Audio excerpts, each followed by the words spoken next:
now. Go to mycomputercareer.edu and take the free career evaluation. Mycomputercareer.edu, an Elite CompTIA certification partner. Financial aid is available to those who qualify, including VA benefits. You've probably heard all those ads for life insurance. Just a few dollars a day, apply online in minutes, no medical exam. Simple, easy, and cheap, right? Now you're thinking, maybe I should get a quote.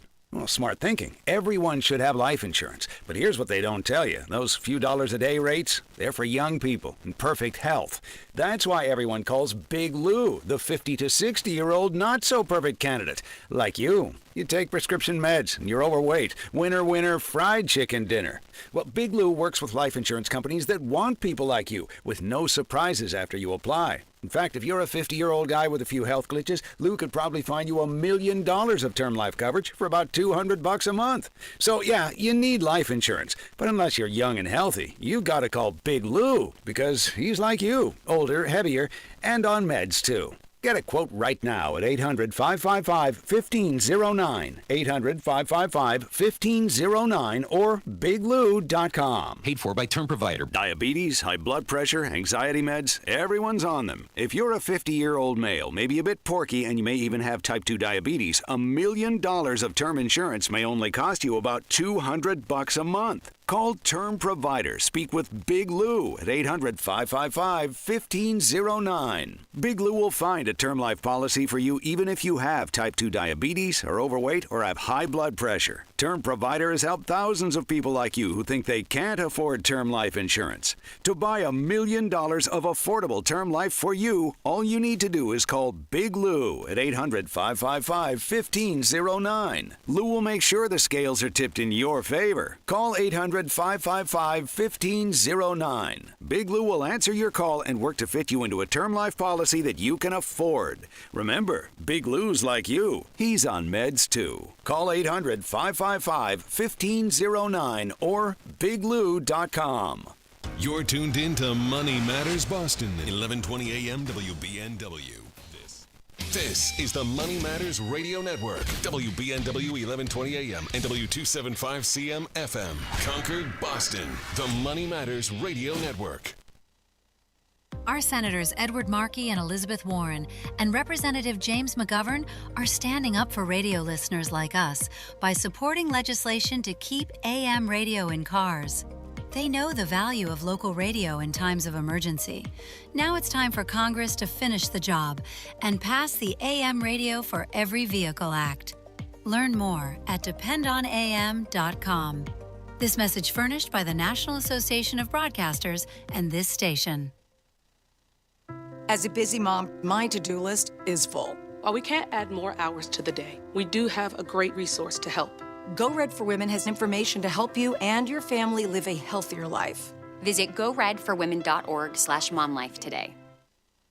Hi, this is Mike Armstrong from the Armstrong Advisory Group. One of the biggest challenges in financial planning is seeing the full picture. When your investments are spread across multiple accounts, it can be difficult to know how much you actually have and whether your strategy is really working. You might be taking on more risk than you realize or missing opportunities to better align your portfolio. Bringing your accounts together can help create clarity so you can see your total assets, your true allocation, and make more informed decisions about your financial future. Our new guide is called Consolidating Investment Accounts. It walks you through how to get organized, simplify your strategy, and build a more complete financial plan. Call 800-393-4001 to get your free copy today. That's 800-393-4001, or you can request the guide by visiting armstrongadvisory.com. The proceeding was paid for by Armstrong Advisory Group, a registered investment advisor. Nothing in the ad or in any Armstrong guide is specific financial, legal, or tax advice. Consult your own financial, tax, and estate planning advisors before making any investment decisions. Armstrong may contact you to offer investment advisory services.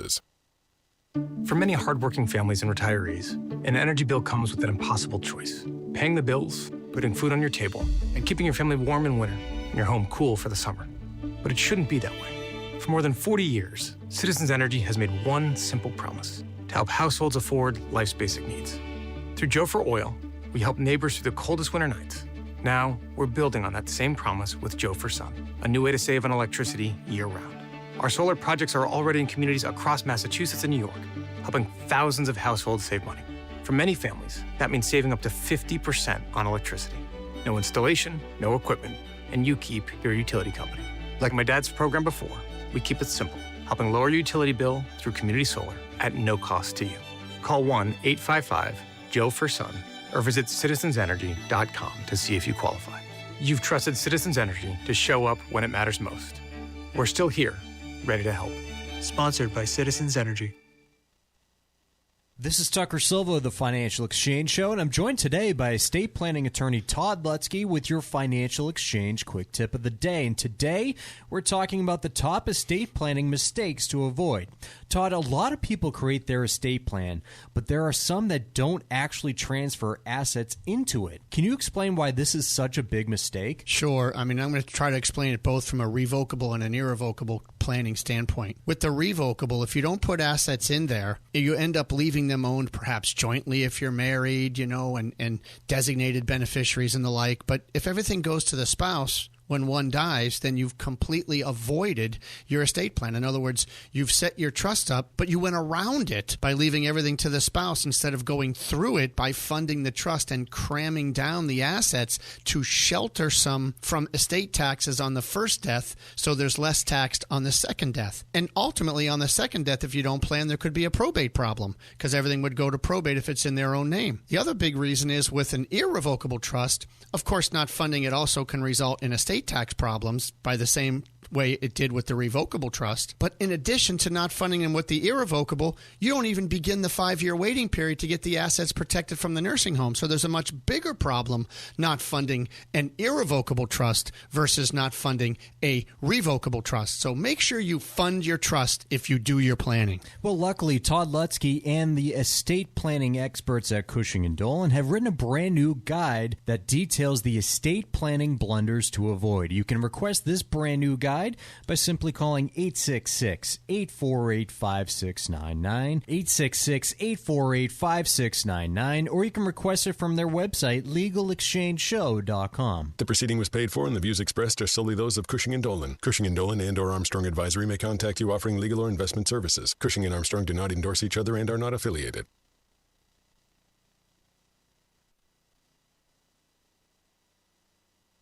The Financial Exchange is produced by Money Matters Radio and is hosted by employees of the Armstrong Advisory Group, a registered investment advisor. All opinions expressed are solely those of the hosts, do not reflect the opinions of Armstrong Advisory or anyone else. Investments can lose money. This program does not offer any specific financial or investment advice. Please consult your own financial, tax, and estate planning advisors before making any investment decisions. Armstrong Advisory and the advertisers heard on this program do not endorse each other or their services. Armstrong and Money Matters Radio do not compensate each other for referrals and are not affiliated. This is the Financial Exchange with Chuck Zodda and Mike Armstrong. Your exclusive look at business and financial news affecting your day, your city, your world. Stay informed and up to date about economic and market trends, plus breaking business news every day. The Financial Exchange is a proud partner of the Disabled American Veterans Department of Massachusetts. Help us support our great American heroes by visiting dav5k.boston and making a donation today. This is the Financial Exchange with Chuck Zodda and Mike Armstrong. Chuck, Mike, and Ben with you today, and as we kick off our show, stocks, again, kind of awaiting next word from the Middle East, I think, in terms of trying to make up their mind for whether to continue the rally higher or maybe reverse a little bit. But we're going to start today with further discussion of energy prices. And a couple different pieces, one from Barron's titled $100 oil could be here to stay whatever happens with the peace deal. The second one is from the Wall Street Journal. It's an exclusive titled Jet Fuel Prices Are Spiking and Trump's Advisors Are Worried. Mike, where do you want to start in this broad conversation about energy? Well, let's start on the oil prices since you just saw a $10 drop in the price of oil this week, and the argument being that it could stick around $100.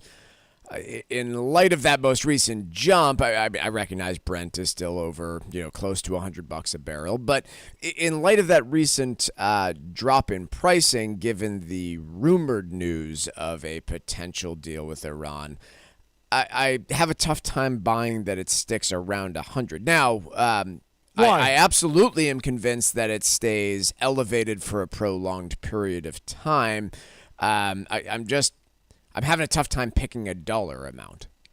Well, look, let's be honest, because I don't want to be stupid about this. Neither of us are energy analysts. Sure. I don't have a specific price target for oil. I can't tell you if $90 oil is appropriate. I can't tell you if 100 is. I can't tell you if 110 is.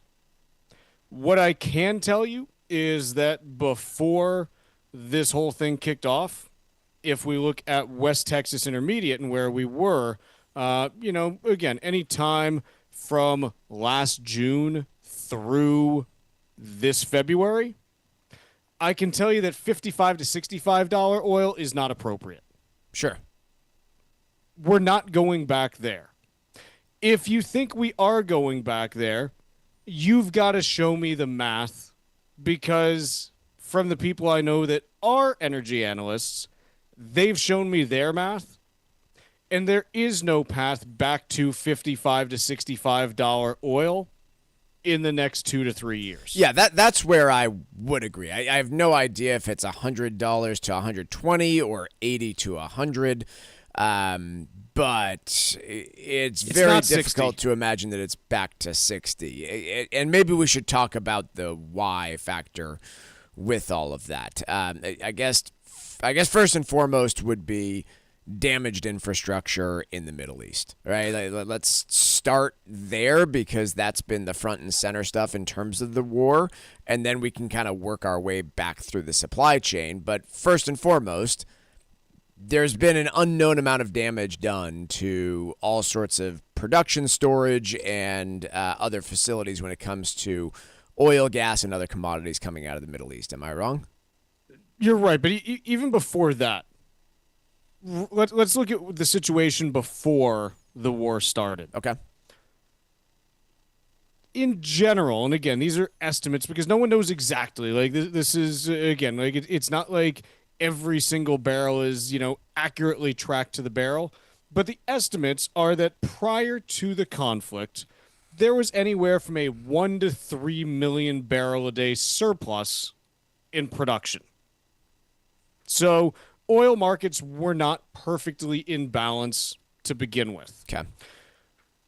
That 1 to 3 million barrel surplus can end up going into a number of different areas, but ultimately it has to make its way into storage somewhere. And part of the reason why, to this point, you've been able to get by with a rise just to where we are in gas and oil prices is because largely that surplus existed in the form of on-water tankers that were sitting around with cargoes that they couldn't deliver because no one wanted them quite yet. And so what we have here is a situation where that surplus was kind of the entry into this situation. So then we get to the point that you make, which is, hey, there's been damaged infrastructure. Some of it is refineries. Some of it is production facilities. You've got a bunch of production facilities that are stopped and are going to need to take time to get flowing back to normal capacity again. And there are some of those wells that do not get 100% back to full capacity ever. When you shut in wells, like that's one of the uncertainties. Sure. In general, you can get pretty close.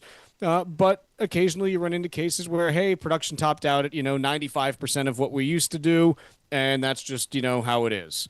So I think ultimately when you look at, the 12 million barrels a day that are offline, I think it's a fair assumption that you probably get at least like 11 and a half of that back over time, but it probably takes 3 to 4 months to get back up to full speed once they start pumping again, which is not right when Hormuz reopens because the ships got to move out. You've got to get ships in to unload the cargoes that are filling up the land-based storage, and then you can start pumping again. Like, That's the only way that you do it. So ultimately, you're probably looking at that normal production if everything goes well. Like, let's say that there is a Hormuz reopening today. It's going to take another month or so to get ships back in and actually, moving this stuff. So now you're into mid-June.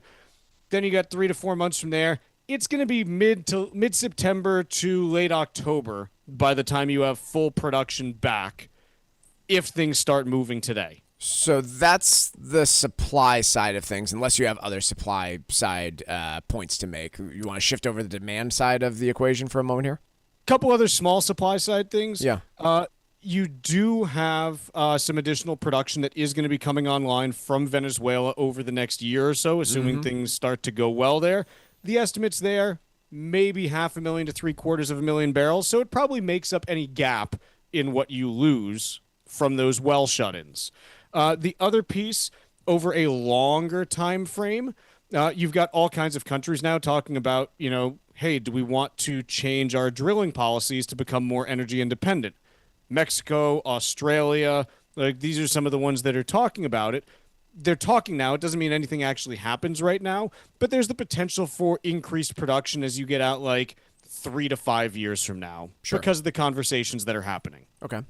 So then moving over to the demand side of the equation, let's assume for a minute that we do not get a big recession here in the United States or China or Europe, some of the bigger oil consumers out there. Let's assume that we're still dealing with a status quo economy that's being driven by this AI trade and other factors. You have demand that's relatively stable. But I do wonder about the energy independence point that you just made, or if it's not energy independence, then it is multiple layers of security after countries like Vietnam, India, Australia, and most of Europe are learning some hard lessons right now about energy storage and what it means to not have the types of reserves that China, for instance, has. Yeah, so number one, you got to believe that all those countries that don't have significant strategic reserves are going to be trying to build them up if they can afford to. And if you can afford to is an important piece. Sure.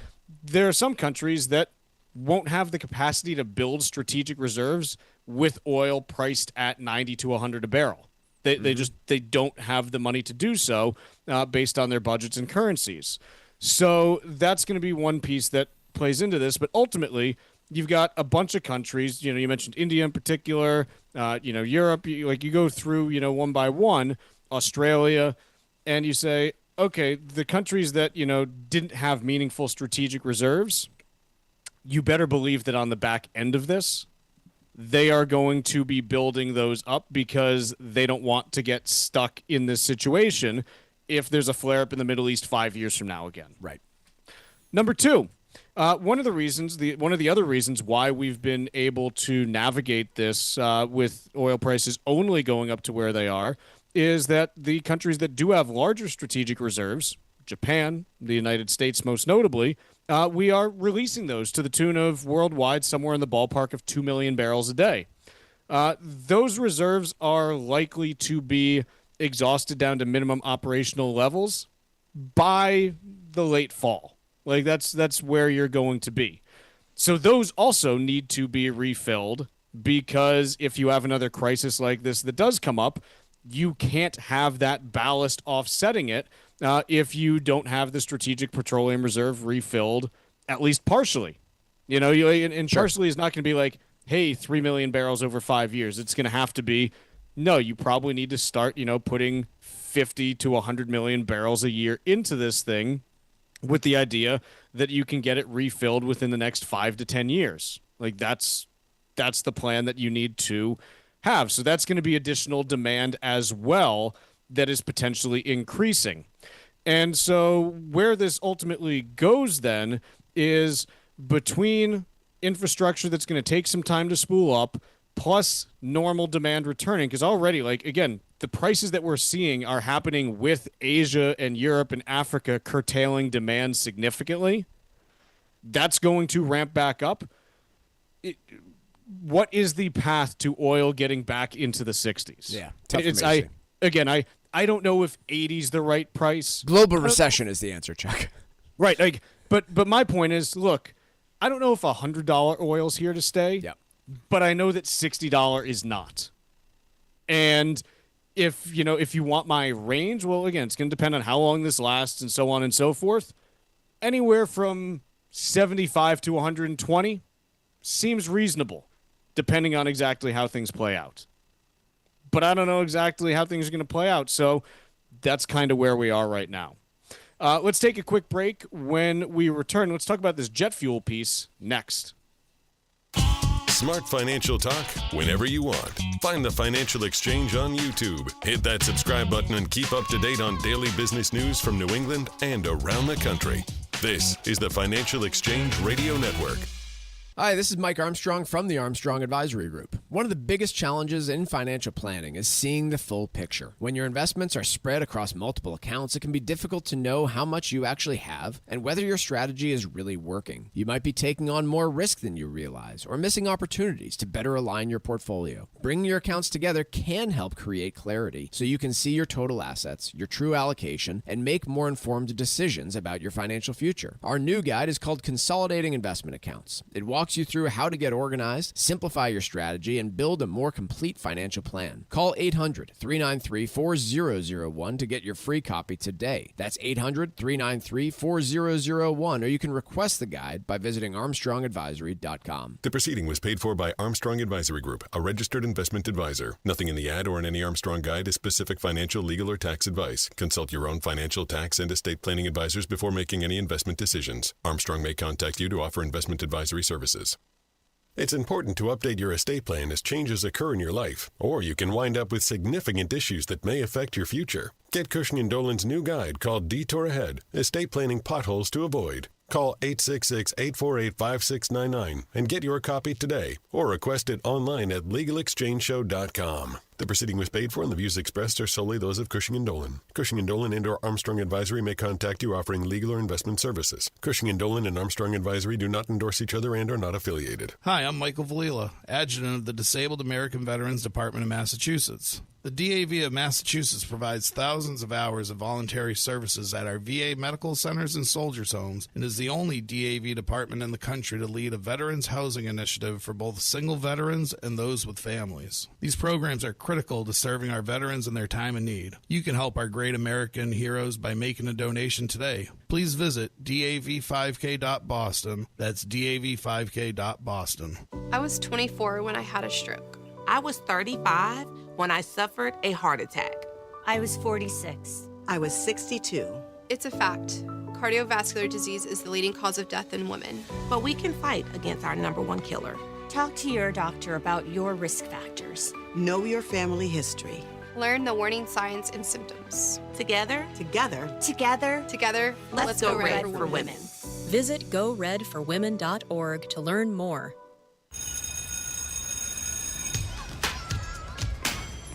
Here at the Massachusetts Department of Elementary and Secondary Education, we are committed to all students not only attending, but succeeding at school.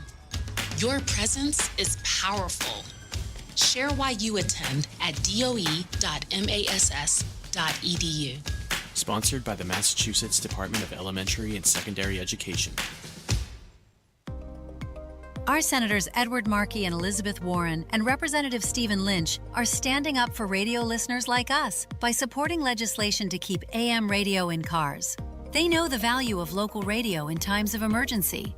Now it's time for Congress to finish the job and pass the AM Radio for Every Vehicle Act. Learn more at dependonam.com. This message furnished by the National Association of Broadcasters and this station. When a heart stops, the clock starts. You are the first responder until help arrives. In that moment, 4 minutes equals brain damage. 6 minutes equals too late in an emergency. The first responder is you. We need you. Will you be ready? Learn CPR. Visit heart.org/nation. That's heart.org/nation.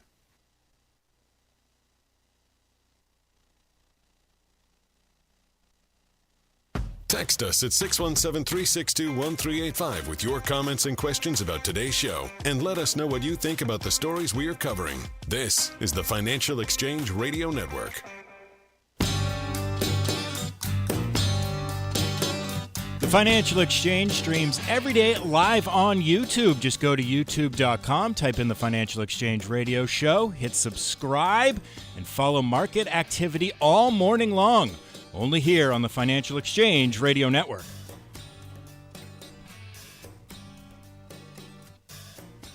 All right, let's talk a little bit about what we are seeing with jet fuel right now. Sure.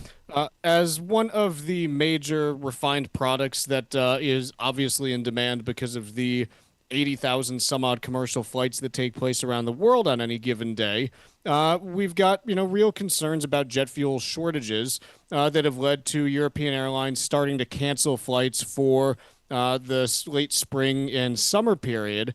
And you've got a Wall Street Journal piece out today titled "Jet Fuel Prices Are Spiking and Trump's Advisors Are Worried." And basically what we're seeing here is that if you look at what's happening to airline ticket pricing, that's the other side of reduced supply that you see. Airlines cutting flights is one thing. The other piece is that ticket prices have moved up. And in March, again, not even April, the price of a U.S. domestic round-trip economy ticket rose 21% from a year earlier to $570. And so you've got some real upward pressure on airfares. The airlines that have reported earnings have indicated billions of dollars in additional fuel-related charges that they're needing to take. And so this is something that is obviously front and center when you look at trying to manage the economy here. Yeah, this is a like we're all hyper aware of gas prices. Most of us are then looking at diesel prices on a regular basis too. We don't really see jet fuel prices, but they have roughly doubled in a matter of weeks following the war. The concerns I would imagine for the Trump administration are a fewfold. One, you generally don't want much higher prices leading into midterm elections, especially around the summer travel season. Two, Spirit Airlines may have gone out of business regardless, but higher jet fuel prices certainly exacerbated the issue. And if you have another airline that goes belly up domestically, I think there's going to be serious political pressure to do something about it. So I think it's not just the ticket prices that consumers are facing and the higher costs for taking that summer road trip that we're going to face. I was talking to my clients who bought an RV a couple of years ago, and they're like, "Yeah, thank God we filled it up with diesel back in February." But the airline piece of all of this is a big question too, and Spirit was in very rough position going into this whole event, but it's not as though other airlines are in perfect financial health right now across the United States, and I do just openly wonder what it would look like if you had another one slip into bankruptcy. Yeah, and I think, again, to this point, it's the higher prices are what you are seeing, but we've talked about, again, kind of just the overall math when you look at U.S. domestic commercial crude oil inventories, and ultimately you get to a place where, hey, it's part of the reason why Europe is able to maintain the level of flights they are right now is because they are drawing on U.S. either refined product or crude product or crude stocks at the moment. Eventually, you get to a point somewhere in the mid to late summer where that becomes impossible and the problem is exacerbated, and it becomes just a question of, hey, who can pay the highest price for whatever is remaining on the market? So this is something that, again, the only way this resolves is through the Strait of Hormuz opening, and every day that we go, the problem is simply back building and going to reveal itself to be a larger problem once we finally get to that point. Yep. I think that really does it. I'll be interested to hear, we don't really have a good sense of what bookings look like yet for, I guess we do, because you tend to book that summer travel pretty far in advance. But I'll be interested to hear, we'll be hearing locally about all sorts of, summer travel along the Cape and Islands and all across New England. And, does demand hold up in 2026 with fuel prices being where they are? It's, an interesting question to ponder.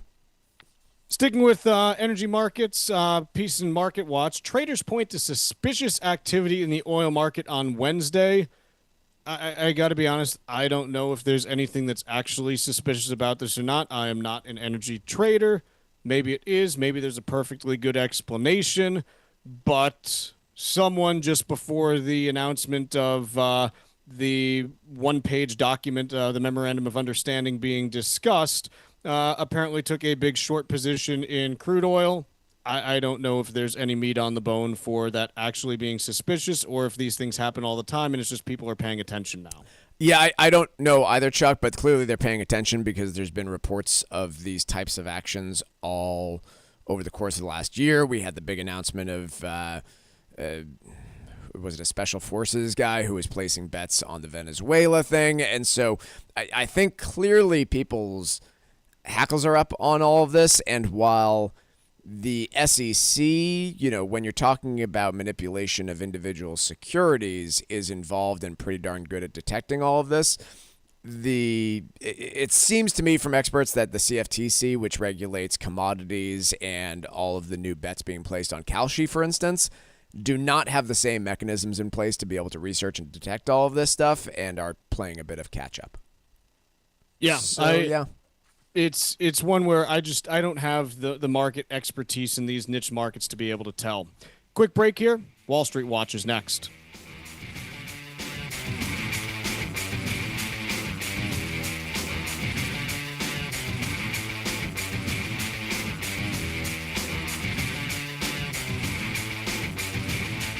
Like us on Facebook and follow us on Twitter @TFE Show. Breaking business news is always first, right here on the Financial Exchange Radio Network. Some of the biggest estate planning mistakes are the ones you don't even know you're making. At Cushing & Dolan, they've seen it all. Plans that aren't complete, that only rely on a will or lack of funding of a trust. These are the kind of mistakes that can lead to probate, unnecessary taxes, or even putting your assets at risk. As your life changes, so should your estate plan. Marriage, grandkids, new assets, and even changes in tax law can impact how your plan should be structured. That's why Cushing & Dolan created a brand new guide called Detour Ahead, Estate Planning Potholes to Avoid. It walks you through the most common and costly mistakes and how to help protect your assets, your family, and your future. Call 866-848-5699 to get your free copy today. That's 866-848-5699. Or you can request the guide online at legalexchangeshow.com. The proceeding was paid for and the views expressed are solely those of Cushing & Dolan. Cushing & Dolan and/or Armstrong Advisory may contact you offering legal or investment services. Cushing & Dolan and Armstrong Advisory do not endorse each other and are not affiliated. It happens all over Massachusetts. Can you tie my shoes? In every home and every community. Be careful on your bike. Learning can happen anytime, anywhere. We'll see you at practice this weekend. And no matter how learning takes place in your family's life, DESE is there as your partner. The Massachusetts Department of Elementary and Secondary Education. Never stop learning. Find out more at mass.gov/back-to-school. Sponsored by the Massachusetts Department for Elementary and Secondary Education. In a heartbeat, you could be the difference. Mark collapsed from cardiac arrest. 9 out of 10 people who suffer cardiac arrest outside the hospital don't survive. It took 30 minutes of chest compressions to finally feel a pulse. Most of the time, it's because no one nearby performs CPR. But together, we can change that. Extraordinary things happen when people take action. A small step, a simple skill, a life-saving moment. HeartWalk brings communities together to create health and hope for every heartbeat. Every walker who joins HeartWalk, every dollar donated, means more people trained in CPR, more research, and more life-saving moments for everyone. Take the first step and register for your local HeartWalk. Extraordinary starts with you. Join HeartWalk today. Find your local HeartWalk at heartwalk.org. Environmental nonprofit Ocean River Institute is working with communities to tackle climate change with nature-based solutions that feature slowing water down and building more soil with grasses and plants. Research indicates that people acting in their own neighborhoods can build an inch of soil in a year and slow sea level rise down by as much as 25%. Please visit oceanriver.org for more information on opportunities to make a difference and go the distance for savvy stewardship of a greener and bluer planet Earth. Hi, this is Chuck and Mike from the Armstrong Advisory Group, and we have a guide available this month titled Consolidating Investment Accounts. Mike, how does someone end up with just this sprawl of different accounts over time? We've all seen it before with family members or even ourselves, but according to the BLS these days, the average person stays at a job fewer than 4 years. And so imagine you're job hopping from place to place. You might have a retirement plan through there. And all of a sudden, a decade into your career, you could have 2 or 3 different retirement plans just from, changing jobs and taking that next promotion at a new place. It doesn't even just happen with different retirement or investment accounts. It can happen with bank accounts or insurance policies. You can end up with stuff scattered everywhere. Well, we all know that that aunt or that family member that is always scouring for the best CD rate or interest rate on the savings account, or has some money with this broker and this financial services company, and all of a sudden, you can be looking at a situation where over the years you have a dozen different places where you keep assets, and that becomes more and more complicated to enshrine properly, and that you can actually monitor these things. Folks, our guide is titled Consolidating Investment Accounts, and there are 2 ways that you can request it. The first is by calling 800-393-4001. The second is by going to armstrongadvisory.com. That phone number again is 800-393-4001, or you can request it online at armstrongadvisory.com. The proceeding was paid for by Armstrong Advisory Group, a registered investment advisor. Nothing in the ad or in any Armstrong guide is specific financial, legal, or tax advice. Consult your own financial, tax, and estate planning advisors before making any investment decisions. Armstrong may contact you to offer investment advisory services.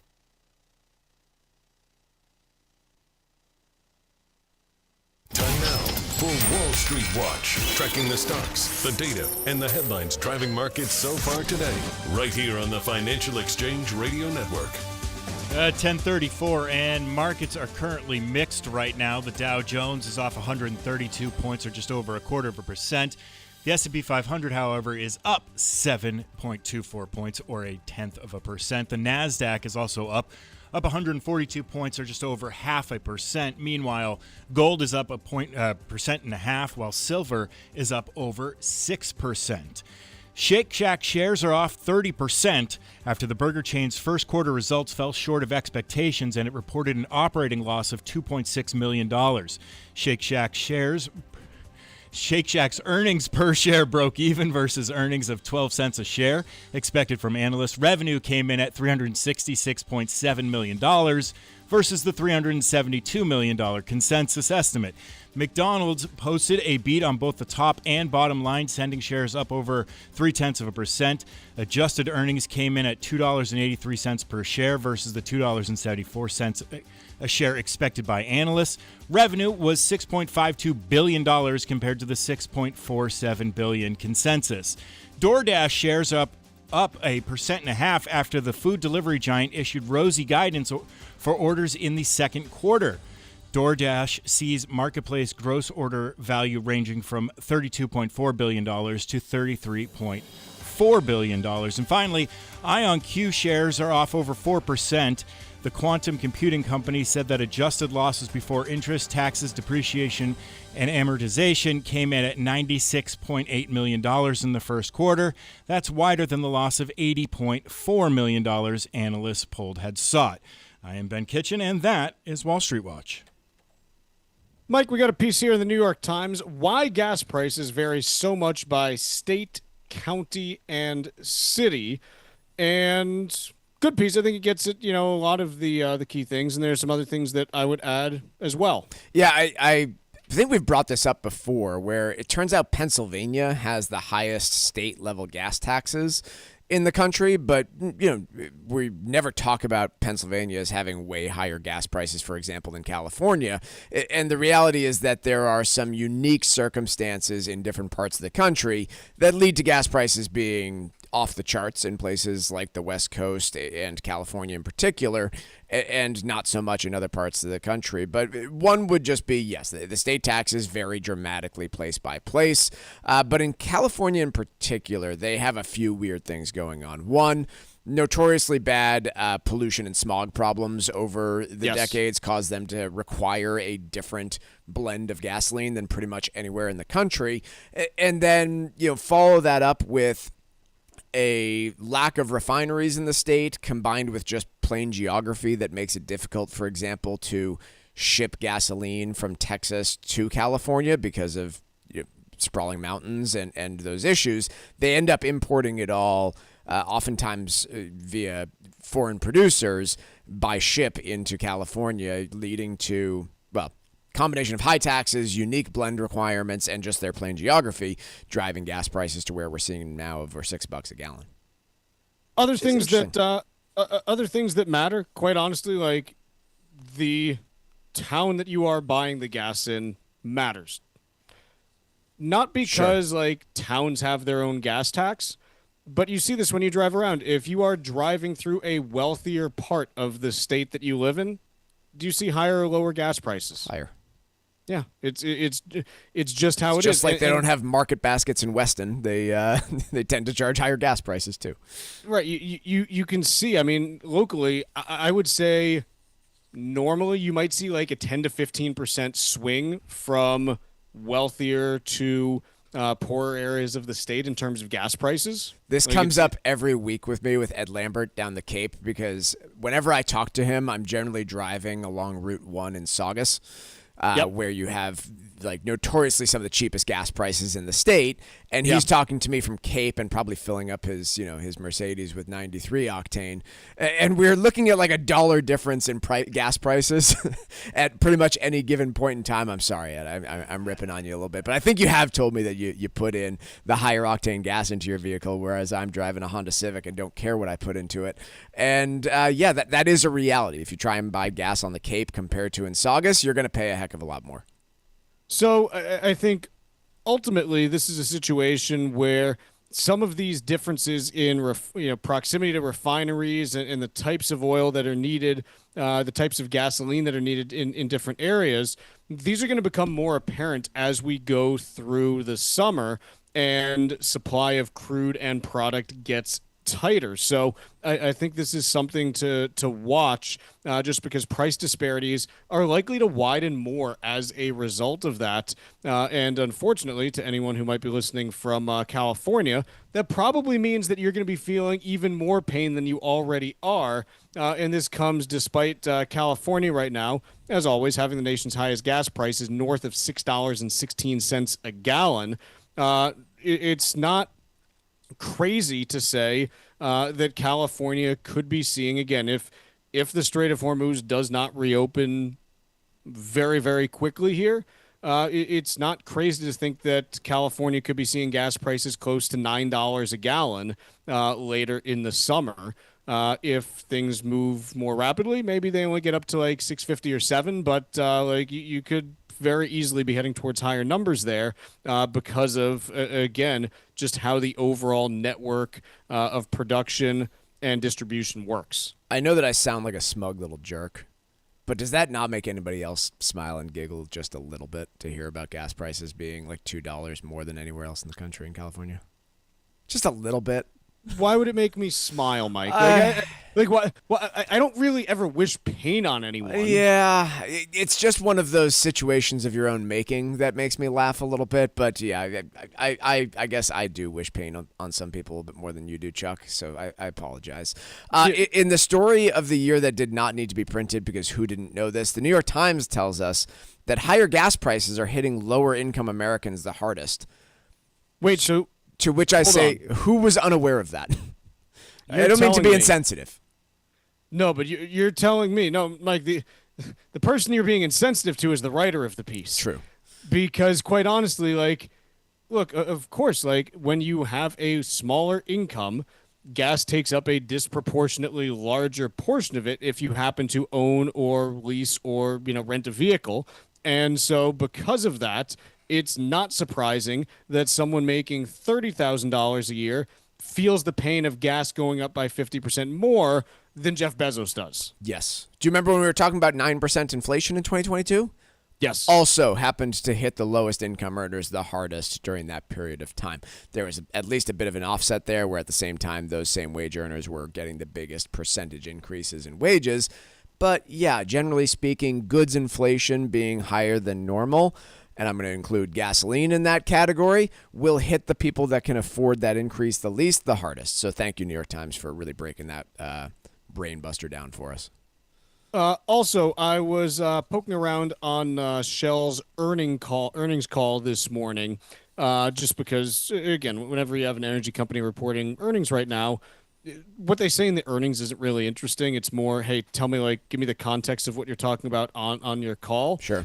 And the CEO on the call basically confirmed what we've been talking about for the last month or so, which is the best case scenario right now that is already pretty much come and gone is a 1 billion barrel production shortfall worldwide this year.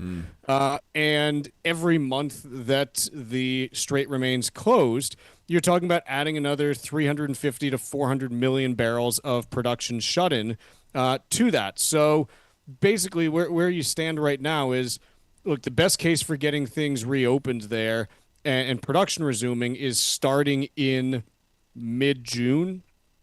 Again, you could have things open today, but production still doesn't restart till mid-June. You're looking at somewhere in the range of 1.6 to 1.7 billion barrels in production capacity lost for this year. And every day that you go, you can add another 12 million to that. Sounds like a lot. This is the math that is just unavoidable. And there's just no way to change it. And to put this in perspective, okay, the moon, again, this is just the best way that I have to frame this. Mike, do you know how far away the moon is from the Earth on average? No. It's about 250,000 miles. Got it. Do you know how many feet that is? No. It's 1.32 billion feet. Okay. That's how many feet away from Earth the moon typically is. Good. How high do you think a barrel of oil? I don't know, Chuck. Okay. Just assume I don't know. Okay, I was just saying a barrel of oil, let's call it, it's 4 feet high. Okay. Yeah. That means that every month you are losing effectively a stack of oil barrels tall enough to go from the Earth to the moon. Thank you for contextualizing that, because I was having a tough time envisioning it until you put it in those terms. No, again, none of us are let's just go to the moon. It's easy. That's how much oil you're losing each month in production is enough to go to the moon. Not physically go to the moon, but enough to build a stack high enough to reach the moon. Like it. I like the comparison. I thought that was useful. It's kind of a nice way to no one knows what 12 million barrels a day for a month looks like, and that's it. Let's take a quick break on that, and when we return, do you want to talk China or fast food? Those are your options. I want to talk. Can we talk Chinese fast food? No. Well, no. Let's talk fast food. It always gets me going. The Financial Exchange streams every day live on YouTube. Subscribe to our page and follow the markets all morning long. Only here on the Financial Exchange Radio Network. It's important to update your estate plan as changes occur in your life, or you can wind up with significant issues that may affect your future. Get Cushing & Dolan's new guide called Detour Ahead, Estate Planning Potholes to Avoid. Call 866-848-5699 and get your copy today, or request it online at LegalExchangeShow.com. The proceeding was paid for and the views expressed are solely those of Cushing & Dolan. Cushing & Dolan and/or Armstrong Advisory may contact you offering legal or investment services. Cushing & Dolan and Armstrong Advisory do not endorse each other and are not affiliated. Hi, I'm Michael Valila, Adjutant of the Disabled American Veterans Department of Massachusetts. The DAV of Massachusetts provides thousands of hours of voluntary services at our VA medical centers and soldiers' homes and is the only DAV department in the country to lead a veterans housing initiative for both single veterans and those with families. These programs are critical to serving our veterans in their time of need. You can help our great American heroes by making a donation today. Please visit dav5k.boston. That's dav5k.boston. Hi, this is Mike Armstrong from the Armstrong Advisory Group. One of the biggest challenges in financial planning is seeing the full picture. When your investments are spread across multiple accounts, it can be difficult to know how much you actually have and whether your strategy is really working. You might be taking on more risk than you realize or missing opportunities to better align your portfolio. Bringing your accounts together can help create clarity so you can see your total assets, your true allocation, and make more informed decisions about your financial future. Our new guide is called Consolidating Investment Accounts. It walks walks you through how to get organized, simplify your strategy, and build a more complete financial plan. Call 800-393-4001 to get your free copy today. That's 800-393-4001, or you can request the guide by visiting armstrongadvisory.com. The proceeding was paid for by Armstrong Advisory Group, a registered investment advisor. Nothing in the ad or in any Armstrong guide is specific financial, legal, or tax advice. Consult your own financial, tax, and estate planning advisors before making any investment decisions. Armstrong may contact you to offer investment advisory services. For many families, an energy bill can mean difficult choices, wondering when or even how it will get paid. It shouldn't be that way. For more than 40 years, Citizens Energy has helped families afford life's basic needs. First through Joe for Oil, and now through Joe for Sun. A simple way to save on electricity at no cost to you. No installation, no equipment, and you keep your utility company. We keep it simple and help you lower your utility bill. Call 1-855-JOE-FOR-SUN or visit citizensenergy.com to see if you qualify. Sponsored by Citizens Energy. Our Senators Edward Markey and Elizabeth Warren and Representative Lori Trahan are standing up for radio listeners like us by supporting legislation to keep AM radio in cars. They know the value of local radio in times of emergency. Now it's time for Congress to finish the job and pass the AM Radio for Every Vehicle Act. Learn more at dependonam.com. This message furnished by the National Association of Broadcasters and this station. When a heart stops, the clock starts. You are the first responder until help arrives. In that moment, 4 minutes equals brain damage. 6 minutes equals too late in an emergency. The first responder is you. We need you. Will you be ready? Learn CPR. Visit heart.org/nation. That's heart.org/nation. Let's talk LDL. AKA bad cholesterol. The higher your LDL cholesterol, the higher your risk of a heart attack or stroke. Your health matters. Know your number. Talk to your doctor and get your cholesterol checked. And learn how to help lower your LDL bad cholesterol. Because your health is in your hands. Find out more at heart.org/LDL.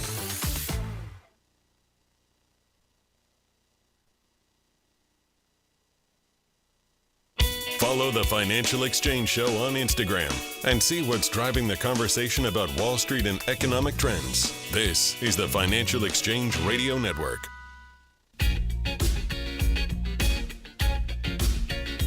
The Financial Exchange is a proud partner of the Disabled American Veterans Department of Massachusetts. Register today for this year's DAV 5K on Saturday, November 7th at Fort Independence on Castle Island. If you're not able to participate, you can still support our great American heroes by visiting dav5k.boston and making a donation today. Your participation helps provide vital services like free transportation to medical appointments and safe housing for single veterans and their families. Donate today at dav5k.boston. That's dav5k.boston. Mike, we landed on fast food as our topic for the start of this segment. What do we want to talk about? Favorite side dish? Favorite burger? What are we doing? Where would we be talking about? Like, what's the favorite side dish for? I guess like Boston Market, you could do that. That's kind of tough for me. For what McDonald's. do you mean? It's not just Mike. You got to look at this. Mike, as Taco Bell says, you got to think outside the bun. It's not just French fries that you have. You go to Wendy's and get one of those lovely baked potatoes. You could go to Taco Bell and get a nice little side of nachos or something like that. There's all kinds of different options out there depending on what you're looking for. I'm going to come out and say that if you're at Wendy's, Burger King, McDonald's, or any of the traditional burger chains and it's anything other than French fries, then there's something wrong with you. An onion ring occasionally, never hurt anyone. Where do you even get onion? Okay, let's move on. Burger King. Yeah, Burger King can get onion rings. Bunch of the fast food companies reported earnings this week, including McDonald's, and most of them pointed to a pretty resilient consumer in the first quarter, and a bunch of authors or journalists are writing about how, basically the consumers are showing up and buying in spite of the war in Iran. Doesn't it just feel a little bit early to you to write that story? Right? Like, yeah, I mean... They barely experienced the war in Iran during the first quarter of the year. The data's through March. It's not really convincing to me. And the other thing that I will say, so McDonald's, just as an example, they reported that same-store sales were up 3.9% from a year earlier. Mike, do you know what the CPI is for food away from home for the last 12 months? I don't know, but it's probably pretty close. 3.8%. So you sell the same amount of stuff. It's basically telling you there's like almost no organic sales growth, and it's just through price increases that you're able to see that. So I think that where I tend to land is, yes, the companies that are reporting earnings on this stuff, these are for quarters that ended in March. You know, the real gas price increases, like if you go and you take a look at the charts that you have for how gas prices have moved, gas prices didn't, get above $4 a gallon until April 1st. So if you're looking at, 2/3 of Q1 was not impacted by this. The second third was, generally running, somewhere around like a 15 to 20% gas price increase. And it's only now as you've gotten into May that you're looking at a 50% jump in gas prices. So, yeah, I think it's a little bit early to be saying, this is fine. And the McDonald's CEO, by the way, pretty much said the same thing on their conference call. And I'm trying to find the quote here. It's certainly not improving and might be getting a little worse. How this plays out is, I think an open question, and our focus is on what we can control. Yeah, if that haven't been said, I mean, I can see that being an issue for Starbucks and maybe a few other of these fast food restaurants out there. McDonald's continues to maintain their brand of a value option. I think like Walmart, there are a few companies out there that I look at that have a better reputation for value. And so I'm just unconvinced that higher gas prices would lead to a drop in sales for the likes of McDonald's and Walmart and a few others. Yeah. Starbucks, Chipotle, sure. McDonald's, I don't know. Not buying it. Let's see here. I want to cover this one story also from the Wall Street Journal. Kraft Heinz CEO pushes value. Consumers are literally running out of money. And again, it's not to say that this is not a really challenging environment for a lot of households right now. But again, it's tough to match that rhetoric with what we're actually seeing as far as spending trends, which from all of the major banks continue to run somewhere between like 5 and 7% year over year growth with no change in trajectory. Yeah. Look, we've heard this affordability story a few times before. I do have to comment on the photo of the Kraft Heinz CEO who is kind of frighteningly standing in front of a giant Kool-Aid man. Kool-Aid man's going to get him. Kool-Aid man's going to get him. He's got this reputation for just blowing through buildings, and he looks like he's about to tackle the Kraft Heinz CEO. So interesting photo choice. But yeah, look, I'm with you, Chuck, insofar as affordability does matter. And there are several indications that the giant benefits that were paid out during the COVID era, combined with the pause on loan payments, has left consumers in a pretty strapped place. But I'm also willing to say that that same exact narrative has been playing out for 4 years and has not caused an economic demise.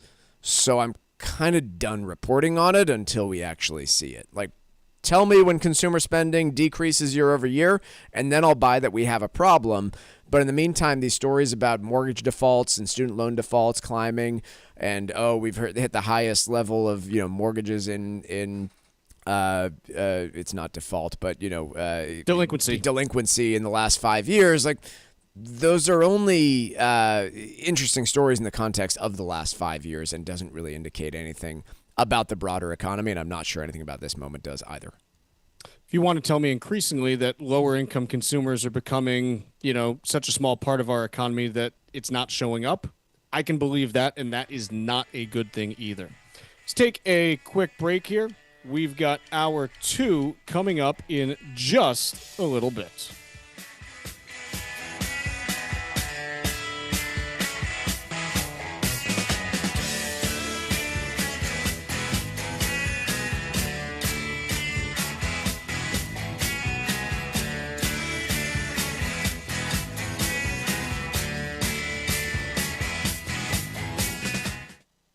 Cardiovascular disease is the #1 killer of women, taking the lives of 1 in 3. That's more than all forms of cancer combined. For too long, heart disease and stroke have taken the lives of the women we love. But we're not giving up because we have something better, stronger, more powerful. We have each other. When we come together and go red, the more power we have against our greatest health threat. Visit goredforwomen.org today to learn more. Sometimes we know what's next. Other times, it's impossible to know. Life can change in an instant. Don't be caught standing by the next time someone's heart stops. Knowing CPR gives you the ability to act and takes you from bystander to lifesaver.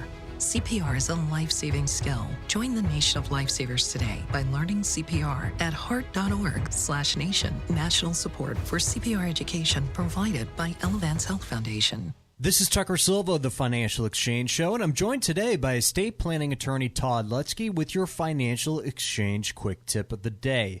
And today we're talking about the top estate planning mistakes to avoid.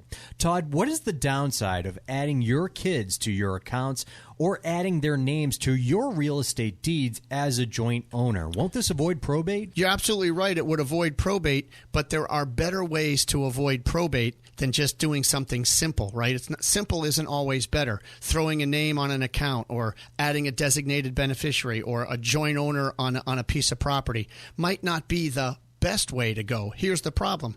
If you name one of your children as a joint owner and you have 3 children and you put that child on just because it's convenient and they're geographically close to you, well, you could be accidentally disinheriting your other children because this property, this asset will only go to that child. That child doesn't have to give it to the other kids. So that's a problem. And if you put your name, if you add a child's name to your real estate, now you're exposing it to that child's creditors, that child's potential divorces. That's never good. And plus, you've lost control over it. If you try to sell it, you need that kid's permission, and half the money would go to that kid. Please, folks, set up a trust, fund your trust much better than just trying to do it shorthanded and just give away assets or adding names to accounts. Todd Lutzke and the estate planning experts at Cushing & Dolan have written a brand new guide that details the estate planning blunders to avoid. You can request this brand new guide by calling 866-848-5699. That's 866-848-5699, or you can request it from their website, legalexchangeshow.com. The proceeding was paid for, and the views expressed are solely those of Cushing & Dolan. Cushing & Dolan and/or Armstrong Advisory may contact you offering legal or investment services. Cushing and Armstrong do not endorse each other and are not affiliated. This is the Money Matters Radio Network, WBNW 1120 AM and W275 CM FM. Concord, Boston, the Money Matters Radio Network. For many hardworking families and retirees, an energy bill comes with an impossible choice. Paying the bills, putting food on your table, and keeping your family warm in winter and your home cool for the summer. But it shouldn't be that way. For more than 40 years, Citizens Energy has made one simple promise: to help households afford life's basic needs. Through Joe for Oil, we help neighbors through the coldest winter nights. Now, we're building on that same promise with Joe for Sun, a new way to save on electricity year-round. Our solar projects are already in communities across Massachusetts and New York, helping thousands of households save money. For many families, that means saving up to 50% on electricity. No installation, no equipment, and you keep your utility company. Like my dad's program before, we keep it simple, helping lower your utility bill through community solar at no cost to you. Call 1-855-JOE-FOR-SUN or visit citizensenergy.com to see if you qualify. You've trusted Citizens Energy to show up when it matters most. We're still here, ready to help. Sponsored by Citizens Energy. Environmental nonprofit Ocean River Institute is working with communities to tackle climate change with nature-based solutions that feature slowing water down and building more soil with grasses and plants. Research indicates that people acting in their own neighborhoods can build an inch of soil in a year and slow sea level rise down by as much as 25%. Please visit oceanriver.org for more information on opportunities to make a difference and go the distance for savvy stewardship of a greener and bluer planet Earth. Let's talk LDL. AKA bad cholesterol. The higher your LDL cholesterol, the higher your risk of a heart attack or stroke. Your health matters. Know your number. Talk to your doctor and get your cholesterol checked. And learn how to help lower your LDL bad cholesterol. Because your health is in your hands. Find out more at heart.org/LDL. Our Senators Edward Markey and Elizabeth Warren and Representative James McGovern are standing up for radio listeners like us by supporting legislation to keep AM radio in cars. They know the value of local radio in times of emergency. Now it's time for Congress to finish the job and pass the AM Radio for Every Vehicle Act. Learn more at dependonam.com. This message furnished by the National Association of Broadcasters and this station. This is Michael Valila, Adjutant of the Disabled American Veterans Department of Massachusetts. The DAV of Massachusetts has helped me and countless others adjust to civilian life through a variety of incredible programs. Through our local Veterans Assistance Program, we provide necessary services to veterans and their communities, such as food shopping, landscaping, and companionship, but we need your support. You can help by making a donation today. Please visit dav5k.boston. That's dav5k.boston. Hi, this is Chuck and Mike from the Armstrong Advisory Group, and we have a guide this month titled Consolidating Investment Accounts. Mike, what are some of the problems that people run into when they have accounts scattered everywhere? The first one is just difficult to maintain and monitor. I can't tell you how many times I've met with somebody who has a life insurance policy that still has their brother on it instead of their wife or their husband, for example. So it does become really tough to monitor those things. If you're getting to required minimum distribution age, there can be certain rules around where you take money out of specific accounts, and if you miss it, there can be tax penalties. So it just becomes complicated to administer everything. Despite that, there are still some cases where it makes sense to maintain a number of separate accounts as opposed to consolidating. Oh, absolutely. I mean, we all know cases where, hey, that new bank is going to give you a better CD rate or introductory rate, and that can be worth real money. In other cases, if you have a retirement plan, there can be special benefits to keeping the money there. Maybe it is a excellent plan with really low costs.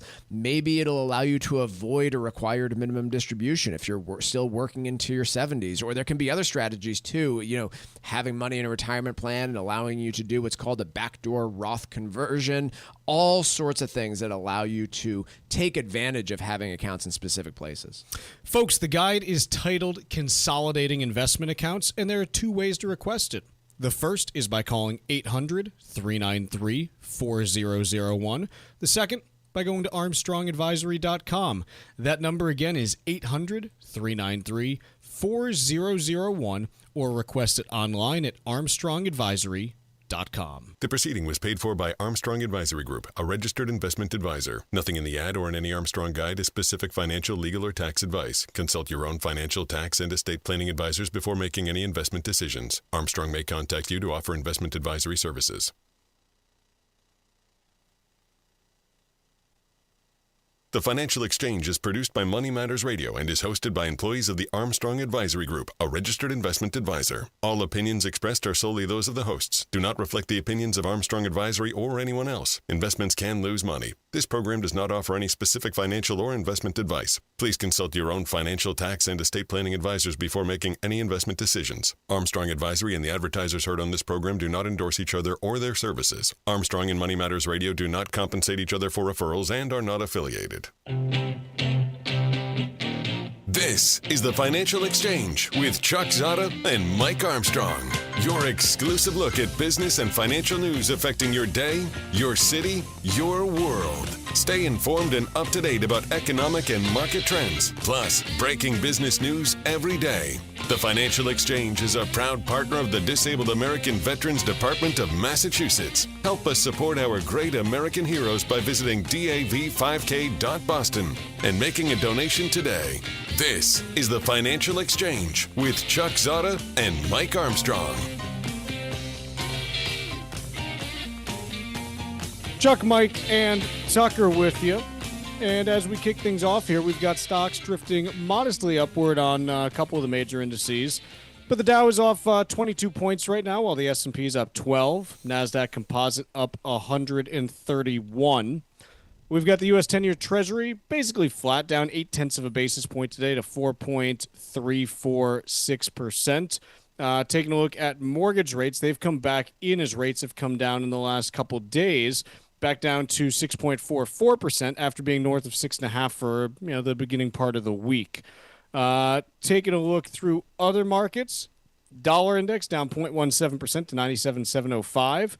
And gold up another 76.30, trying to make a rally after just some choppy trading the last couple months, but back up to 47.71 right now.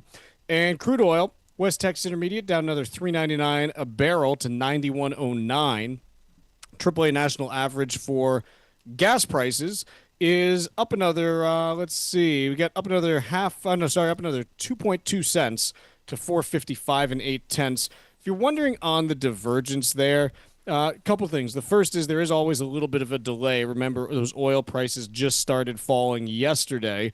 But also, those oil prices are oil futures for, in the case of West Texas Intermediate, you are looking at the June contract. If someone is getting a barrel delivered today, it is a different price for either crude or finished product than what you were seeing. And remember, finished product also includes, additional costs. There is a spread that refiners make, and what you are seeing on those, what they're called is crack spreads. Those crack spreads are running, 2 or 3 times what they normally are because of demand for finished product in the market. So it wouldn't be entirely unexpected here if you saw a little bit of a divergence build between crude futures pricing and gas pricing right now. Based on combination of that spread and other factors related to gas futures also diverging a little bit from crude. So you've got some different pieces that are moving here, but ultimately we could see maybe a 10 to 15 cent relief on prices at the pump if prices were to hold here in the coming 4 to 5 days. We'll see where we go. Anything else catching your eye, Mike? No. Mortgage rates obviously remaining elevated in that 6.5% range, and we're seeing it reflected in the housing market so far this year with just activity being a little bit lackluster. Let's talk about this piece in the Wall Street Journal. Corporate layoffs are down 10% this year, but the AI reckoning has come for tech. Nope. And I got to be honest, this is kind of a garbage piece. So my favorite part of it, though, Chuck, is when they talk about these corporate layoffs being down 10%, but the AI reckoning has come for tech. They've got this beautiful visual of a bunch of circles indicating how big the layoffs have been. And 2 of them include UPS and Heineken. Well, and Dow's in here, like Dow Chemicals in here. Morgan Stanley's another one. Yeah, they were all in the list, Disney's but even the graphical image, they included UPS and Heineken when talking about these tech layoffs. These are in the graphic too. They are? Okay, yeah. Yeah, like they're all in there. So these are not tech layoffs that are in there. And I got to be honest, this doesn't. Okay, here's the deal. If you actually take a look at what we are seeing from, and this is from Indeed. So it's, again, private data that we are seeing here. Software development job postings are now up 14% year over year. Did you know that, Michael? No, I did not. I didn't either until a good friend, well, not really a good friend, but I follow him on social media. Guy Berger had he goes through all of the data on a regular basis, and he's like, yeah, software was basically in the wilderness until a few months ago, and now you've had a bunch of software positions that have opened recently, and so year over year, you've got software developer job opening growth, and remember, openings typically lead hiring. What's going on in big tech, Mike? The companies that are laying off tons of people, they overhired during the pandemic, and now they're trying to get back to their, appropriate size headcount, in my opinion. Yeah, and by the way, if they can do it at the same time as, AI washing it by saying that their employees are far more efficient, then their stock price gets rewarded too. So you've got this double incentive to do all of this. So I'll make the case right now, from what we've seen so far. Again, we got a jobs report tomorrow, but based on the aggregate data that we've seen for the first 3.25 months of the year, because again, we just don't have a ton from April yet, the job market has not worsened any further and might actually, I'll even go past might. There are parts of the job market that are showing green shoots now for renewed growth as we enter into the spring. I think that if you are looking at the job market honestly, And I try to, because for the second half of last year, I said, guys, we've got a problem. Like, something is really, trending in the wrong direction in the job market. Gotta be honest, the last 3 to 4 months, you have absolutely seen a turn that at the very least indicate that downward momentum has stopped. And in a number of places are indicating that you've got some positive momentum that's beginning. So what is this? Yeah, again, this piece, I think, is just buying into the overdone fear that AI is coming for the labor market in 2026. And it's not to say that it won't ever. I think there is this risk. It won't in 26. Yeah, I think there is I'll go this, that far. There's this risk out there, in my view, where there's kind of two extreme paths that I can look at with AI. One would be where this technology continues to develop at such a fast pace, like it has over the last couple of years, that it does eventually disrupt a whole bunch of jobs. And because it develops so fast, there's not new jobs coming to replace that immediately. It takes a few years for the labor market to kind of recover itself in that case.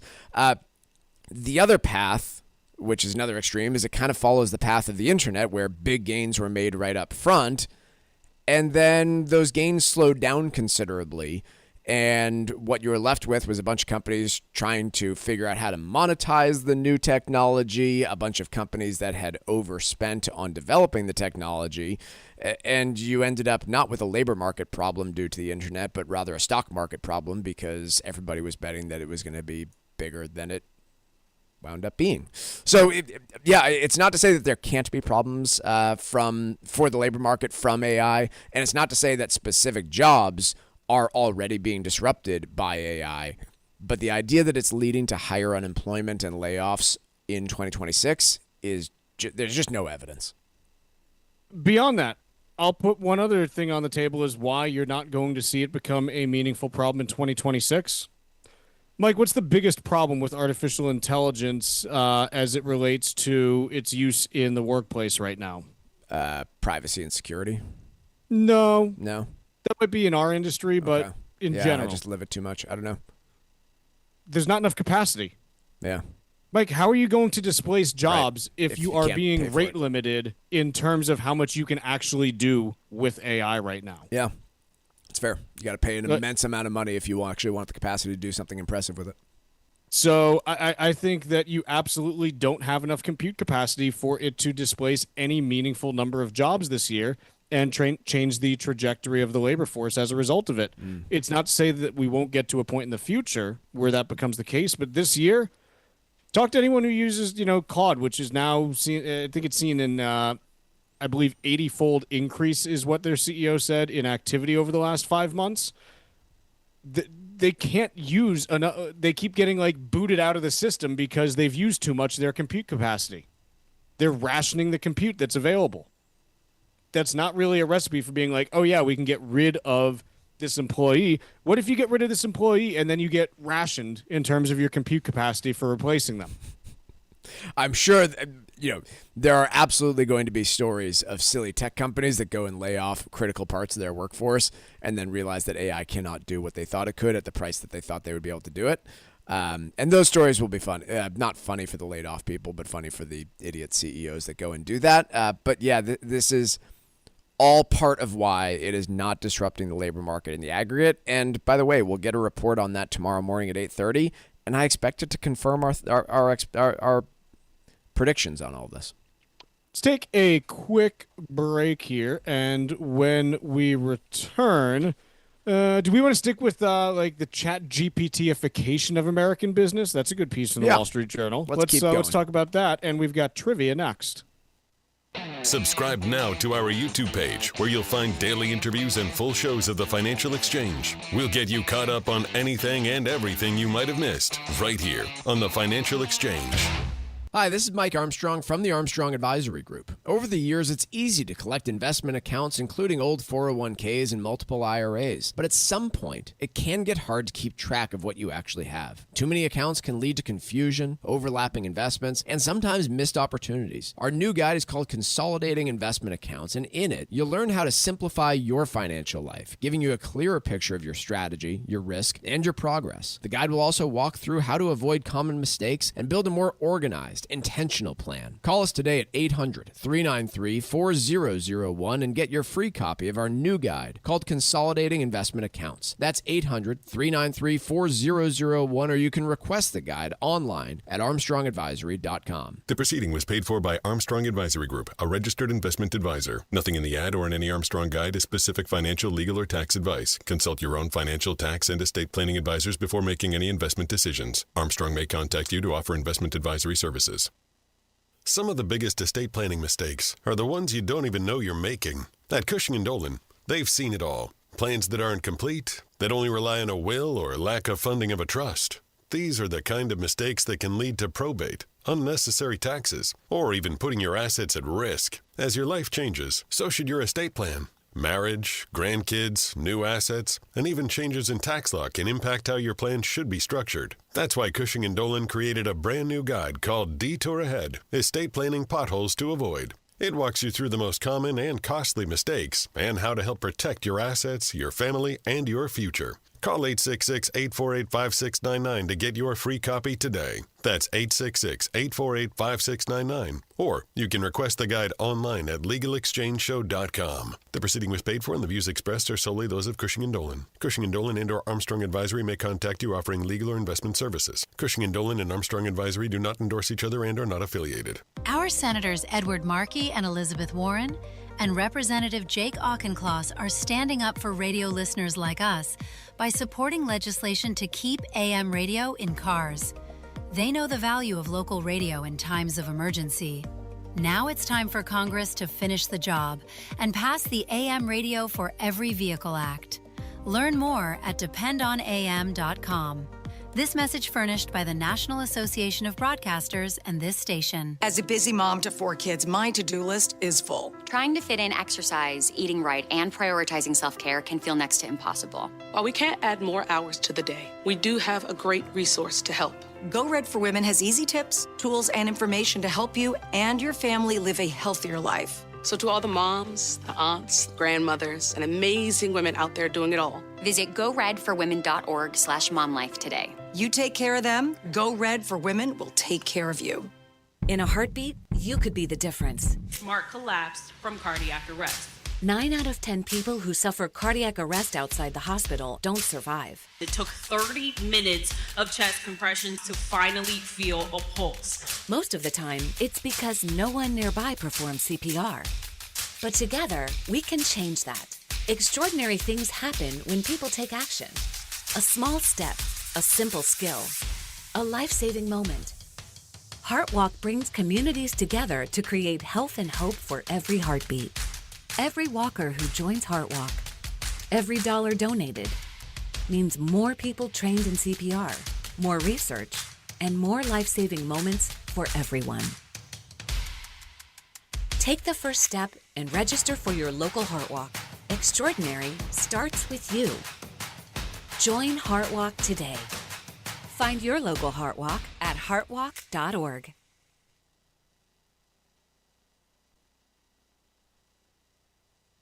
The Financial Exchange is now available every day from 11 to noon on SiriusXM's Business Radio Channel 132. Stay informed about the latest from Wall Street, fiscal policy, and breaking business news every day. The Financial Exchange is live on SiriusXM's Business Radio Channel 132.